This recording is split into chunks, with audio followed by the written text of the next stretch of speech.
우리 한 번 더 따라 하실까요? 주는 것이 받는 것보다 복이 있다 하심을 어떻게 해라?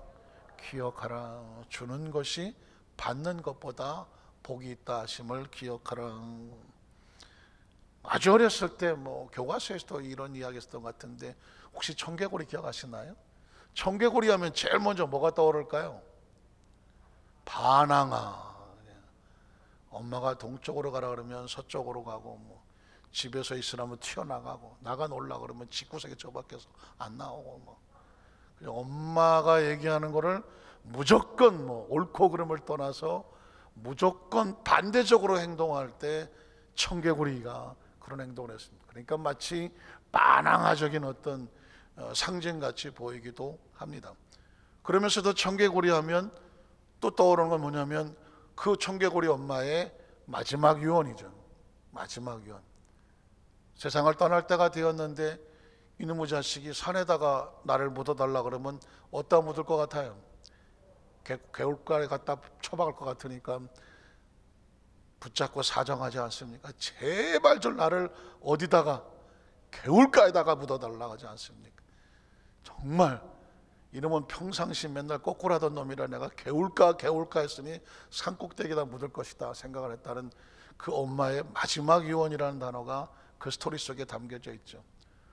그런데 이 청개구리가 막판에 효심이 발동하여 그냥 효자 노릇을 하는 거예요. 내가 이제껏 거꾸로 하고 살았으나 어머니의 마지막 말씀을 내가 어떻게 거역을 하겠느냐.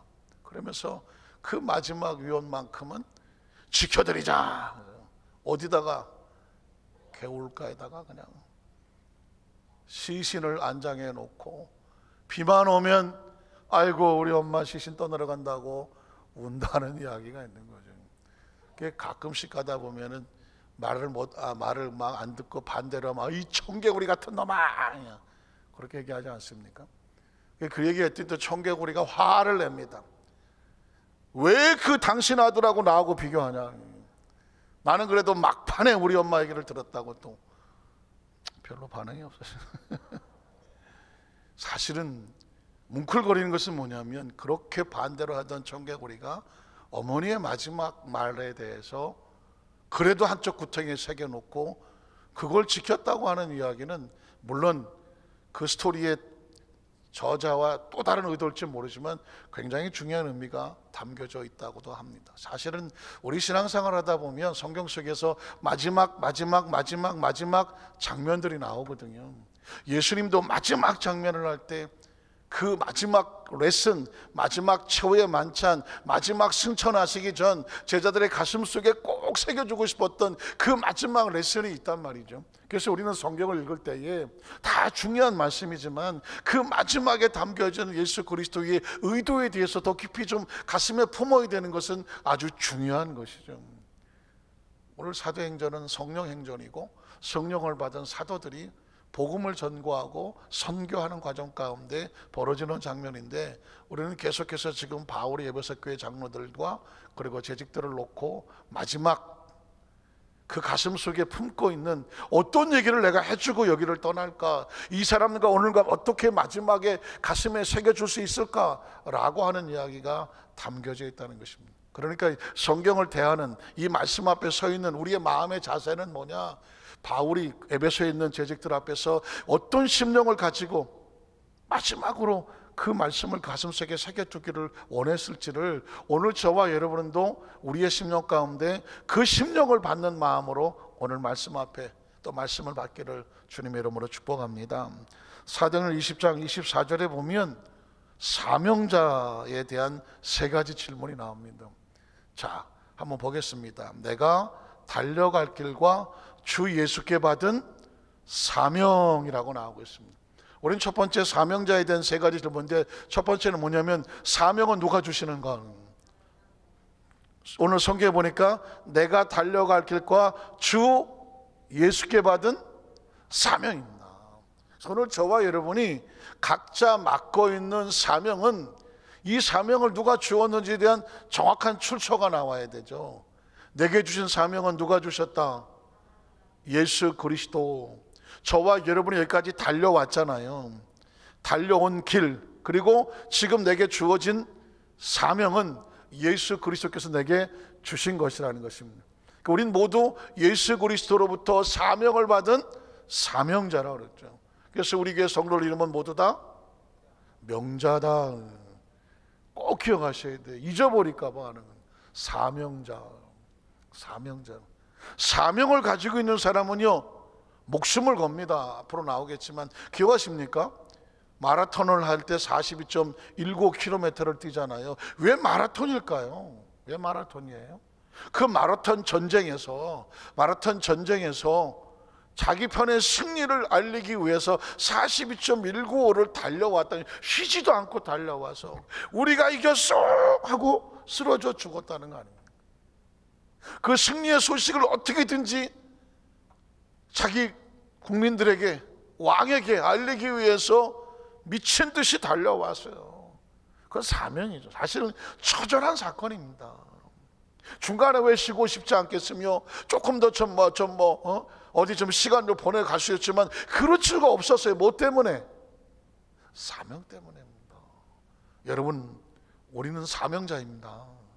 이 세상에 태어나서 사명을 감당하기까지 성장을 했고, 어느덧 성장을 하고 예수를 믿고 구원받아서 사명을 감당할 영적 성인이 되고 나서 이제 우리는 하나님의 나라까지 달려가는 겁니다. 바울은 알았습니다. 나의 달려갈 길, 한번 따라하실까요? 나의 달려갈 길. 우리는 이제 하나님 나라의 사명을 달려가는 겁니다. 마지막 순간에 천국 앞에 서서 다 달려왔습니다. 다 달려왔습니다. 그 고백을 할 거란 말이죠. 바울의 고백은, 믿음의 선배들의 고백은 역시 크리스찬들의 사명자들의 고백이고 우리의 고백입니다. 나의 달려갈 길과 주 예수께 받은 바 사명이라고 말하고 있습니다. 사명의 세 가지 질문의 첫 번째는 뭐냐면, 사명에 우리를 주신 분은 예수 그리스도다. 그러면 두 번째, 사명은 뭘까? 곧 하나님의 은혜의 복음을 증언하는 일. 한번 따라하실까요? 하나님의 은혜의 복음을 증언하는 일. 두 자로 하면 증인. 사명을 예수님께서 우리에게 주시는데 그 사명의 내용은 뭐다? 증인이 되는 것입니다. 은혜의 복음을 선포하는 증인 되는 것입니다. 왜 은혜의 복음이냐? 그 전까지 모세 율법은 십계명을 어기면 다 때려 죽였으니까. 다 때려 죽였습니다. 왜? 죄가 퍼지지 말라고. 죄가 퍼지지 말라고. 죄지고 어디 돌아다니면서 또 오염시킬까봐, 마치 지금 바이러스로 감염을 차단하려고 거리를 두고 방역을 하는 모습과 같아요. 죄는 바이러스와 같아요.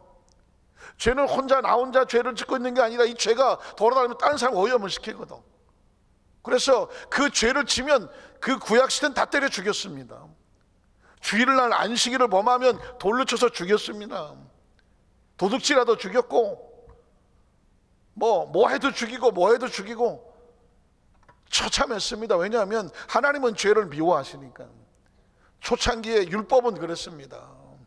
그런데 그게 이스라엘 시대까지 계속 율법이 내려온, 하나님의 원래 마음은 율법이라고 하는 것은 다른 사람을 쳐서 죽이라는 것이 아니라, 십계명은 다른 사람을 판단하는 것이 아니라 네가 가슴에 새기고 너 자신을 바라보고 고치라고 하는 거거든요.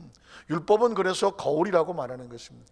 한번 따라 하실까요? 율법은 거울입니다. 말씀은 거울입니다. 그러니까 성경을 보면서 어떻게 해야 되냐면, 이 거울은 누굴 보라고 있는 거예요? 나 보라고 있는 거예요. 나 보라고 있는 거예요. 이게 거울 안 보고 나오니까 진짜 나중에 보니까 그냥 창피한 일도 많이 생기더라고요. 언젠가 보니까는 집에 가서 보니까 코털이 하나 삐져갖고 이렇게 나와요. 이거 아침에 나갈 때 못 본 거야. 저녁에까지 이러고 다녔으니 이게 또 이렇게 나오면 또 멋있기라도 하지. 하나가 삐져나와서 이러고 그러니까 나 참 정말 이게 나이를 먹어서 그런가 그래가지고 정말 이게 그래서 요즘은 그냥 바깥에 나오려고 그러면 콧구멍부터 봐야 되네. 이게 삐져나온 거 없나. 거울은 나 자신을 보는데 안 쳐다보면 뭐가 어디서 튀어나왔는지 모른다니까. 웃기는 겁니다. 거울은 그래서 하나님께서 네가 하나님의 자녀로서 너의 모습이 어떤지를 살펴봐라. 십계명으로 살펴보는 게 나를. 그런데 이 바리새인과 서기관 또 이런 사람들이 거울 가지고 자기를 안 살펴보고 누굴 마냐면 다른 사람에게 보여주는 거예요. 막 네 얼굴이 그래, 야 너 이거 봐, 거울 좀 보고 다녀라 이놈아. 다른 사람을 판단하는 겁니다. 그러니 하나님께서 가슴이 아픈 거죠. 거울이라고 하는 것은 너 자신을 단장하라고 준 거지, 다른 사람한테 핑계 흉보고 막 책망하고 비난하고 손가락, 말씀이라는 게 그런 거예요. 말씀은요, 나들으라고 하는 거지. 나들으라고 하는 겁니다. 말씀 좀 들었다고 너는 그 딸밖에 못 살아? 너는 지금 계명을 못 지켜? 너는 막 이러면서 말씀으로 다른 사람을 판단하고 정죄하고 비난하고 하는 것은 바리새인과 서기관들이 하는 겁니다. 그래서 오죽하면 하나님이 보다 못해갖고 내가 이 지구를 뚫고 튀어내려오셨다고 제가 제 식으로 표현하는 겁니다. 그렇게 살면 안 돼. 하나님의 복음은 정죄의 복음이 아니라 은혜의 복음이라는 것이죠. 은혜는 뭘까요? 서로 격려하고 위로하고 다시 이렇게 세워주고 살려주고 너도 살고 나도 살고. 우리 안산교회 전부 다 살롬이야. 살롬. 샬롬이라니까. 이게 복음인 거예요. 예수님은 오셔서 다닌 게 막 세리들, 막 죄인들, 무슨 창녀, 무슨 거지, 문둥병, 막 혈루병, 이거 전부 다 율법에서 버린 자들입니다. 예수님 그러잖아요. 나는 의인을 부르러 온 게 아니야. 죄인을 부르러 왔어. 너희가 버린 자들을 내가 다시 찾으리라 해요. 이게 바로 복음이라는 것입니다. 은혜라는 것입니다. 그래서 너희가 살아 숨쉬는 동안, 달려가는 동안에 그들에게 은혜의 복음을 전해주라는 거예요. 이 복음을 몰라서 버려진 자, 이 복음을 몰라서 손가락질 당하는 자, 그들을 찾아가서 당신에게도 소망이 있습니다. 눌렸습니까? 일어나십시오. 갇혔습니까? 나오십시오. 자유하십시오. 그리스도께서 우리에게 은혜의 복음을 전해주셨습니다. 믿으십니까? 그 복음으로 여기까지 온 거예요. 그런데 우리가 까딱 잘못하면 우리 안에 율법이 남아있을 수 있습니다. 물론 내가 먼저 배우고 내가 더 신앙생활 잘하다가 보면 우리보다 못하는 사람이 분명히 있죠. 분명히 있습니다. 그럴 때 내가 똑똑하고 내가 잘하니까 너 야단치라고 있는 것이 아니라 내가 먼저 배운 자라서 그를 세워서 그를 가르쳐주고 인도하는, 이런 것이 7번을 용서해 가면서라도 너도 살고 나도 사는, 이게 복음입니다. 그래서 여러분, 천국은 같이 사는 곳이지, 천국은 같이 사는 곳이지, 나만 살고 너는 죽어라는 천국이 아니라는 것입니다. 그래서 바울은 의도적으로 뭐라고 말하냐면 하나님의 은혜의 복음을 증언하는 거라고 말했습니다. 그리고 이것이 달려갈 길의 사명의 마지막 종착역, 마치는 것이라고 말하고 있습니다. 자, 사명은 예수께서 주시는 것이고, 사명의 내용은 뭐다? 은혜의 복음을 증언하는 것이고 끝까지 마치는 것이고, 그 다음 절에 보면 나의 생명조차 조금도 귀한 것으로 여기지 않는다. 사명의 가치는 생명보다 크다는 것입니다. 한번 따라왔을까요? 사명의 가치는 생명보다 크다. 왜 사명의 가치가 생명보다 클까요? 이 세상에서 제일 중요한 게 뭐예요? 생명이라고는 천하보다 소중하다고 말하잖아요. 생명이 소중한 것은 뭐가 있기 때문이다? 사명이 있기 때문이죠. 어떤 사람이 태어났는데 밥만 먹다가 돌아가셨다. 아무것도 한 게 없어. 사명은 아주 사자도 없어. 그 사람의 생명의 존재가 무슨 의미가 있습니까? 생명의 가치는 뭐에 있다? 사명에 있는 것입니다. 그래서 사명이 있기 때문에 생명이 가치가 있는 거고요. 그런데 생명보다 더 가치 있는 게 뭐다? 사명이라는 겁니다. 왜 그런지 아십니까? 생명은 아무리 날고 뛰어도 3차원이야. 생명은 아무리 날고 뛰어도 3차원이고요. 지구에 사는 동안, 육체를 가지고 사는 동안에 있는 제한적인 거예요. 그러나 사명은 주 예수께 받은 거니까 차원 자체가 4차원이잖아요. 하늘로부터 받은 사명은 4차원이죠. 내 생명이 사명을 받아서 잠시 맡아서 달려갈까지 마치지만 그 사명은 끝이 없어. 내 사명이 끝난다고 그게 하늘의 사명이 끝나나요? 내 생명이 끝나도 내 사명은, 내게 맡긴 사명은 우리의 후손들에게 계속 이어져 내려가는 거예요. 그러니 생명은 끝나도 뭐는 안 끝납니까? 사명은 안 끝나죠. 그래서 바울은 그렇게 말하는 것입니다.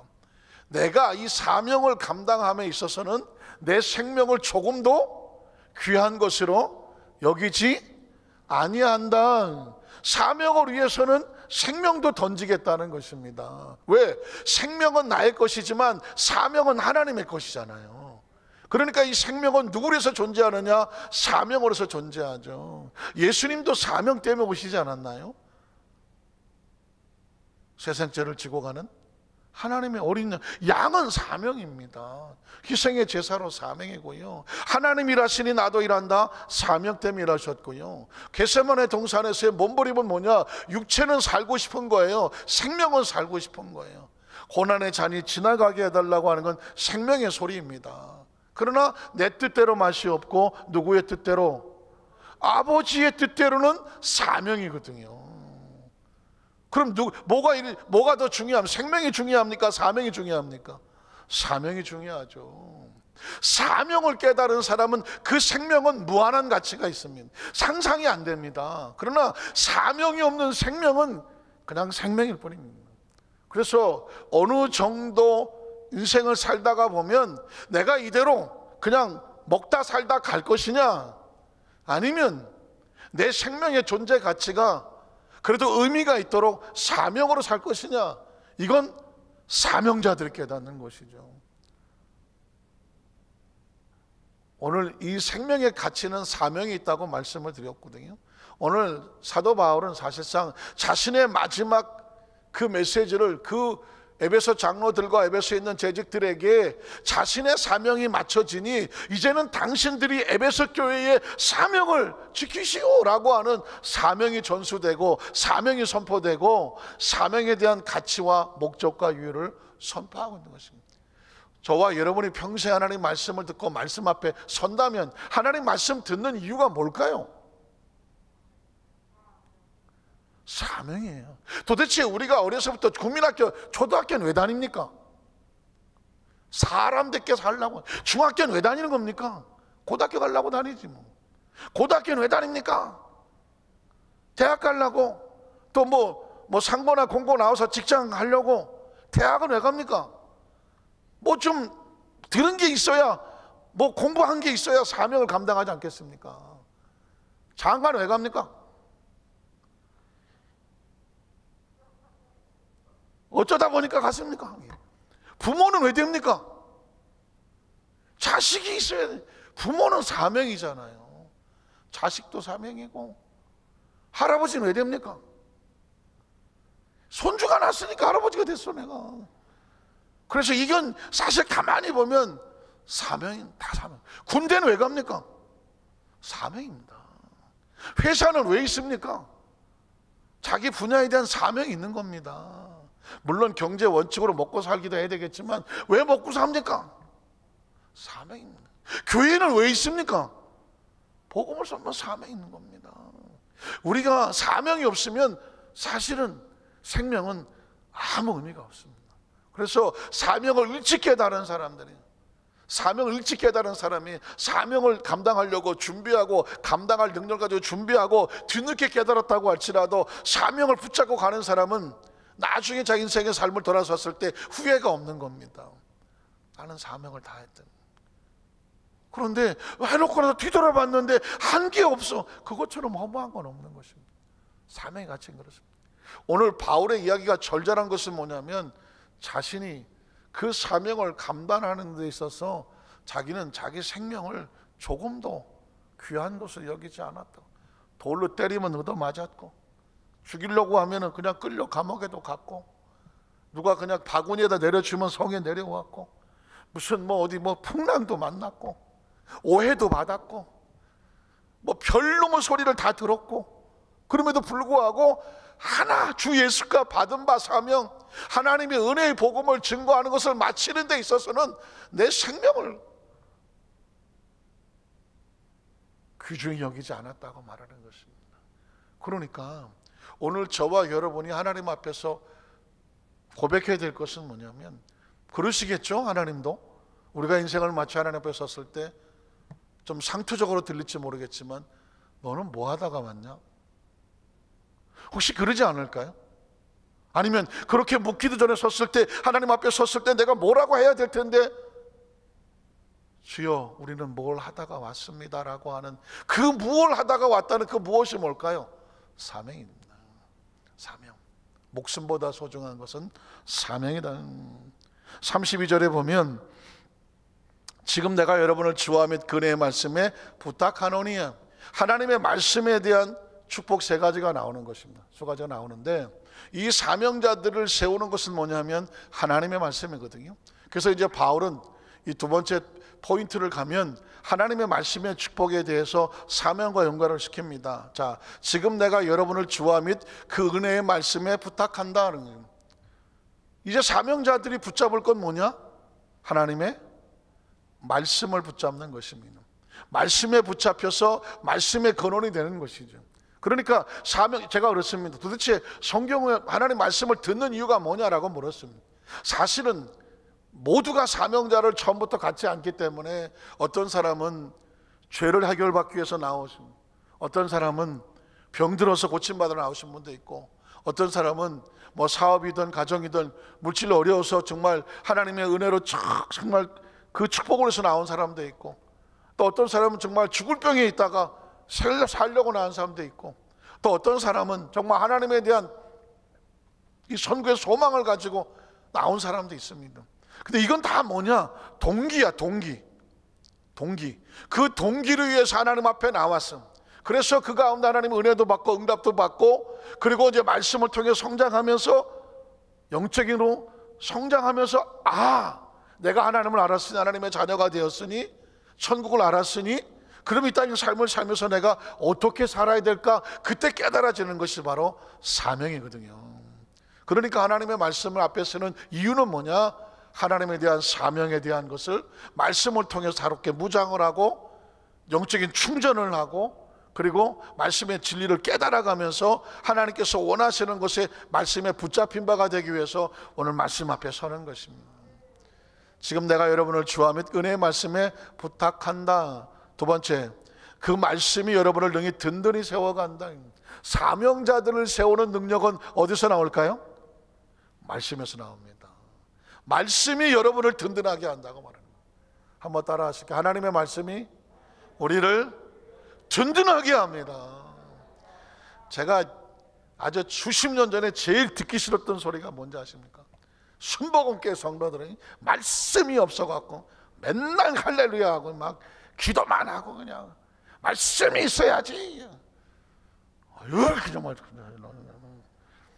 그래서 제가 빨간 명찰을 달고 전도사 시작할 때부터 저는 월요일날 쉬어본 적이 없다죠. 월요일날 새벽같이 나가서 밤늦게까지 공부하는 것은 다 쫓아다녔어. 공부하는 건 다 쫓아다녔어. 뭔 소리가 듣기 싫으냐? 말씀이 없다, 뭐 신학이 없다, 뭐 그 소리 듣기 싫어갖고요. 그래 도대체 뭘 어떻게 가르치냐뇨. 순복음의 대학원을 나와도 하여튼 뭐 침례교, 뭐 포스케어, 복음교단, 뭐 장로교 쪽이고, 제가 대학원을 어떻게 막 따져보니까 말을 안 하고 말이지. 하여튼간에 대학원 과정, 박사 과정을 죽어라고 다녔어. 조목사님 비서실장 되기 전까지 미국에 가서도 끊임없이 배우려고 했던 이유가 뭔지 아십니까? 말씀을 정확히 알아서 강단에서 선포하는 성도들의 마음속에 하나님의 마음과 말씀이 정확하게 전달되는 메신저가 되지 않겠습니까? 순복음교회에 말씀이 없고 신학이 없는 게 아닙니다. 워낙 강한 성령의 역사와 은사가 나타나니까 그 은사 속에 이미 벌써 말씀이 있는 거고, 거기에 신학이 있는 거고요, 은혜가 있는 겁니다. 근데 워낙 표적과 역사 은사가 나타나니까 그 뭐 말씀 어쩌고 할 상황이 없어. 그냥 말씀이 표적이 돼버리는 거예요. 말씀이 은사가 돼버리고요, 말씀이 기적이 돼버리는 거예요. 그 조 목사님께서 순복음 신학 갖고 새로 정리를 하고 오중보험과 삼박자의 축복도 순복음 신학을 정리해 놓은 것이고 4차원의 영성과 이것도 순복음 신학에서 목사님의 사역 속에서 정리해 놓아서 그것이 오순절 신학, 순복음 신학이 된 것이죠.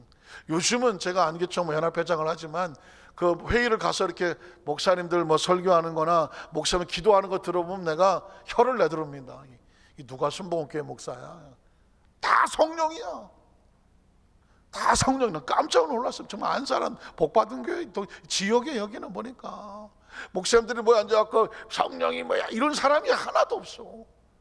이건 뭐 감리교 목사님도 주여 상창하자 그러지 뭐 장로교 목사님들도 성령이 막 이러고 있지. 아주 이 안산은 성령이 아주 열려있는 동네예요. 그래서 제가 예수 부활 성령 강림절을 5월 30일 하자고 할 때 다들 너무 좋다고 막 그것도 감사한 거예요. 그래서 여러분 우리가 하나님 앞에 섰을 때에 이 성도들의 신앙은 어디서 나오냐면 말씀이 든든히 서야 돼. 말씀이 든든히 서야 되는데 위험한 건 뭐냐?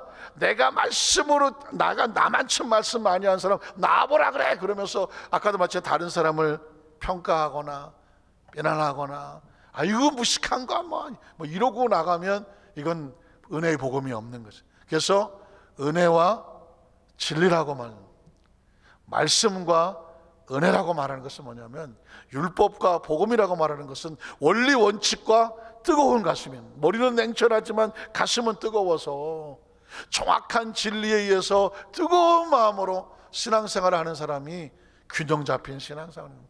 오늘 사명자들은 무엇으로 세워진다고요? 말씀이 여러분을 든든히 세워서 그 말씀으로 무장하면 우리의 삶이 어떻게 될까요? 거룩하게 되는 거예요. 거룩하게 되는 것입니다.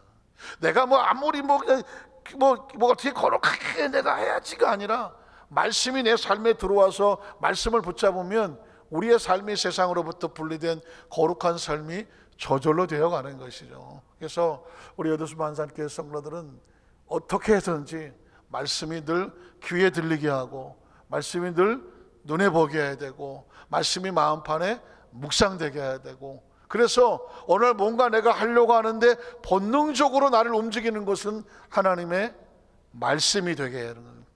말씀이 여러분을 든든히 세워서 거룩하게 하심을 입은 모든 자 가운데 무엇이 있을까요? 기업은 열매, 상급과 같아요. 우리가 말씀을 붙잡고 말씀 안에 살아가고 사명을 붙잡으면 사명에는 반드시 열매가 있어요. 그리고 그것은 축복이 있고 상급이 있는 것이죠. 그럴 수밖에 없는 것이 뭐냐면 하나님께서 일을 맡기실 때는 감당할 능력을 주시기 때문에 여러분 어떻게든지 하나님 일을 맡으셔야 돼. 사명을 맡으셔야 돼. 어떻게든지 직분을 맡으셔야 돼. 안 하면 편하지. 제가 그러더니 대학원 간증을 수도 없이 하잖아요. 1학년 때 제일 어린 나이에 반장을 했어요. 너무 힘들었어. 그래서 그냥 2학년 때는 아무것도 안 한다고 그러죠. 그래서 그냥 수업 시작하기 전 5분 전에 보통 30분 전부터 막 찬양하고 기도하고 하는데 5분 전에 저 뒷자리에 그리고 제가 말씀드렸지만 나는 너네들하고 다르다 발뚝 끄고 앉아있고 그리고 끝나고 어쩌고 하면 그냥 5분 뭐 시작하자면 5분 전에 튀어나오고 아예 섞이질 않았어. 2학년 때 섞이질 않았어. 그런데 육신은 편해. 안 섞이니까. 그런데 여러분 기억하십시오. 영은 안 그래요. 영은 힘들더라도 봉사하고 기도하고 예배하고 하나님 은혜 속으로 그냥 자꾸 자기를 집어넣어야 돼. 집어넣어야 돼.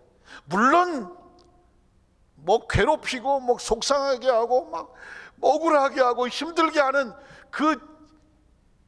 이런 소용돌이는 있어. 그러나 그게 중요하지 않아. 그 속에 들어가서 하나님 앞에 또 울고 눈물로 기도하면서 자꾸 하나님과 하는 일에 자꾸 들어가야 돼요. 그래야 영적인 능력이 생겨요. 그래서 2학년을 마치고 났는데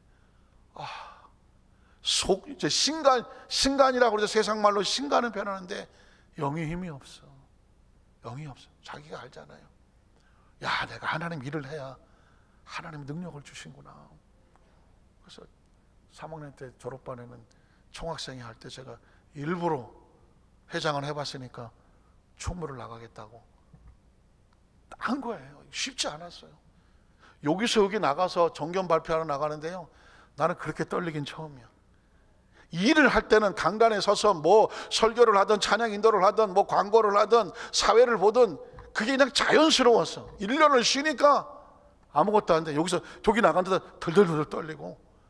여러분, 세상적인 어떤 강단과 교단과 영적인 강단하고는요, 이건 사람이 하는 게 아니에요.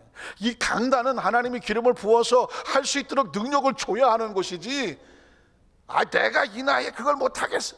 강단은 안 그래. 우리 장로들 한번 기도해 보셔야겠지만, 수십 년을 기도해도 어디 한 달 동안 휴가 갔다 와서 강단에 서보시려고 보세요. 기도가 되나? 기도가 안 되나?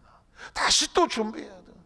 지금 저도 목회가 33년인데요 어디 가서 대표 기도하라고 하잖아요. 큰 행사에 그까짓 이럴 것 같습니까?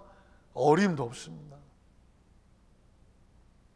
엎드려서 묵상하고 하나님이 주시는 말씀을 갖고 기도를 받아갖고, 그리고 또 하고 또 하고 또 하고 또 하고 정리하고 품고 하고 심령을 쏟아서 하는 거라고요. 하나님의 일은 누구든 자신만만하고 교만을 떨 수가 없어. 그래서 여러분, 어떻게 해서든지요, 어떻게 해서든지 하나님의 일은 맡아야 돼. 그래서 제가 학생회 총학생회 총무가 되고 나서 다시 하나님의 일을 맡아서 강제죠. 내가 거기다 집어넣는 거예요. 일을 직분을 맡으면 일을 할 수밖에 없으니까. 그런데 기억하십시오. 하나님의 나라는 직분을 맡으면 감당할 능력은 하늘이 주는 거예요. 하늘이 주는 거예요. 안 맡으면 편해. 알아, 나도 해봤어. 아주 신감 편해. 아주 뭐 어디 뭐 오라는 데도 없고 뭐 안 가도 되고 뭐 돈 내라는 것도 없고 뭐 좋아. 그러나 위로부터 오는 건 없어. 하다못해 여러분 찬양인도 해보십시오. 안 하면 편해. 그냥 일찍 나오는 것도 힘들고 뭐 어쩌고저쩌고. 그러나 그걸 하기 위해서 준비하고 서서 찬양을 하고 끝나고 땀 뻘뻘 흘리고 막 씩씩거리고 앉아있고 막 얼굴이 은혜가 미리 충만해갖고, 아유, 내가 마음이 아픈. 그러나 부어주신 은혜가 있어요. 사명은 그래요. 저는 우리 안산교회 성도님들 혹시라도 교구나 지역이나 구역에서 뭐 누가 뭐 할 수 있는 뭐 맡겠습니까? 뭐 하실 수는 없습니까? 라고 할 때 여러분, 일단 손부터 들어. 손부터 들어. 하겠다고 해보세요. 그러면 감당할 능력은 누가 줍니까? 하나님이 그 맛에 하는 거예요. 그 맛에. 그 맛에. 이건 제가 체험하고 하는 거예요. 제가 체험하고. 그 다음부터는 그래요. 어떤 일을 하려고 하면 하나님 앞에 주님 제가 할게요. 너 할 능력 있나? 능력은 하나님이 주시는 거고요. 여러분, 그래서 어차피 하나님 일을 그렇게 하는 거예요. 뭐 바울이 뭐 처음부터 그 능력이 있었나요? 그리스도를 잡아 죽이려고 쫓아가는 사람이 무슨 준비가 됐습니까? 그러나 그가 하나님께 변화가 되고 성령 충만받고 사명을 가겠다고 나가니까 그 시련 속에서 하나님께서 수많은 기도를 그를 만들어 가시잖아요.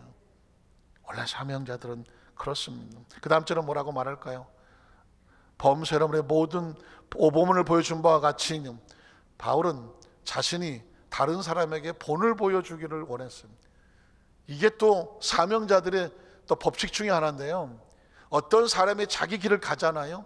나를 보고 따라오는 사람이 있어.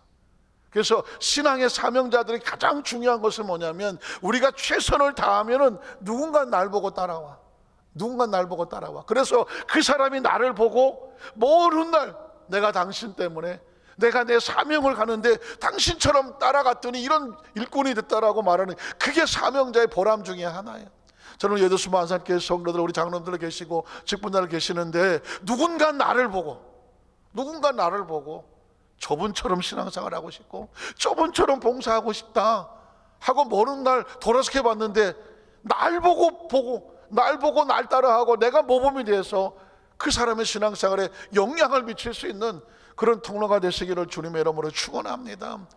왜냐하면 뭘 봐야 돼. 바울도 자기가 그 성도들에게 직분들에게 본이 되려고 노력했다는 것입니다. 그전에 아까 대학원 얘기가 잠깐 나왔습니다만은 제가 우리 영산 3기 선배들 졸업할 때 가서 충격을 받았다 그러는.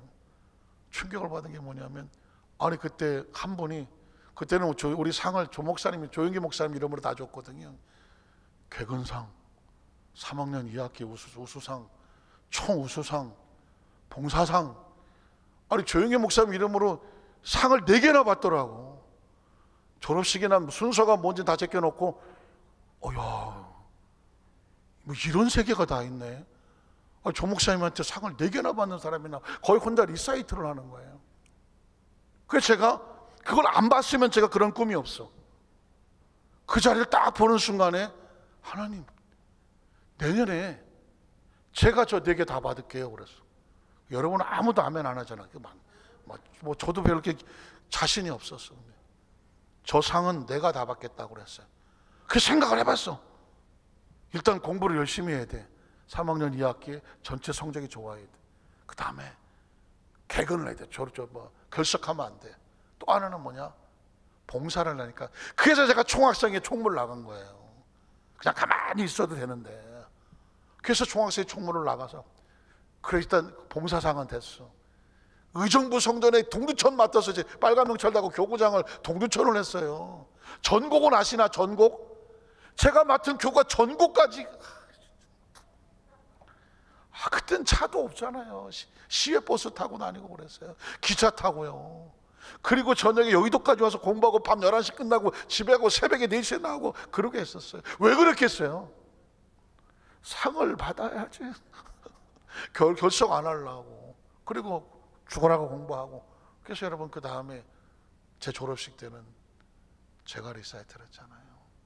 3학년 2학기 최우수상, 전 3년 동안 최우수상, 봉사상, 그 다음에 개근상. 그리고 김유민 4번 나왔잖아요. 오래전 이야기야 그냥. 박수 칠 상황은 아니고. 근데 문제는 뭐냐면 제가 그 간증을 했더니 제 후배 중에서 누가 저도 그렇게 하겠습니다 그런 사람이 나왔어. 근데 그분이 전도사님인데, 여자 전도사님인데 자기 졸업식 때는 4개 상을 그분이 다 쓸어갔어. 이 얘기는 뭐냐면 하나님 안에서 무언가에 내가 모범이 되거나 누군가에게 본이 되어져서 그분이 나를 보고 따라오신 어떤 동기부여가 된다면 그것도 축복입니다. 바울은 지금 뭐라고 말했냐면 범사에 여러분에게 내가 모범을 보여준 바와 같이 사명은 이렇게 감당하는 거야. 전도는 이렇게 하는 거야. 선교는 이렇게 하는 거야. 하나님은 이렇게 섬기는 거야. 바울은 그런 손을 보여줬습니다. 그러면서 그가 보여준 게 뭐냐면 수고하여 약한 사람을 도왔다는. 한번 따라하실까요? 약한 사람을 도왔다라고. 약한 사람. 그런데 그가 약한 사람을 도운 건 뭐냐면 바울이 모범이 있었어. 바울에게 모범을 보여준 분이 있었어. 바울이 이렇게 하도록 모범을 보여준 사람이 누굴까요? 그 다음 절에 보면 주 예수께서 친히 말씀하신 바 주는 것이 받는 것보다 뭐가 있다? 복이 있다 하셨어. 바울은 이 말씀을 받았어. 이 말씀을 통해서 예수 그리스도를 본을 삼았어. 주께서 그렇게 하셨으니, 주는 것이 받는 것보다 복이 있다고 하셨으니 내 일생 사는 동안에 복음을 주고 선교하면서 은혜를 주고 다른 사람을 살리고 약한 자를 도와주면서 나도 주님처럼 그렇게 본을 보이고 약한 자를 도우며 살겠습니다. 그랬으니 어떻게 하라고요? 여러분도 내가 본을 보인 것처럼 약한 자를 도우면서 다른 사람에게 섬김의 삶을 보여주는 그런 사명자가 되십시오 라고 지금 바울이 눈물로 호소를 하고 있는 것입니다. 이렇게 고백을 하고 났으니까 그게 가슴에 아마 바울의 가슴에 맺혔던 것 같아요. 그거를 쏟아놓고 이제 그들은 이렇게 마지막 이별을 합니다. 36절부터 38까지 그냥 읽어 나갈게요. 이 말을 한 후에 무릎을 꿇고 그 모든 사람들과 함께 기도하니 다 크게 울며 바울의 목을 안고 입을 맞추고 다시 그 얼굴을 보지 못하리라 한 말로 말미암아 더욱 근심하죠.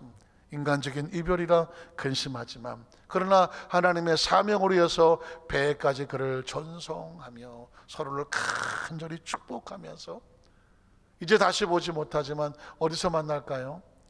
천국에서 만나는. 결국 우리는 그렇습니다. 각자 맡은 바 사명을 다 감당하고 우리 어디서 만날까요? 천국에 만날 사명자들인 것을 꼭 기억하되 주께서 말씀하신 바 주는 자가 받는 자보다 복이 있다 하심을 기억하고 각자 사명자인 것을 기억하며 저와 여러분의 주어진 시간은 달려가는 길이죠. 오늘 저와 여러분도 누군가 예수의 달려간 길을 보고 따라가고, 여러분의 간 길을 또 누가 보고 따라가서 계속 여러분의 뒤에도 믿음의 사명자들이 계속해서 달려가시기를 주님의 이름으로 축원합니다. 기도하겠습니다. 하나님 아버지,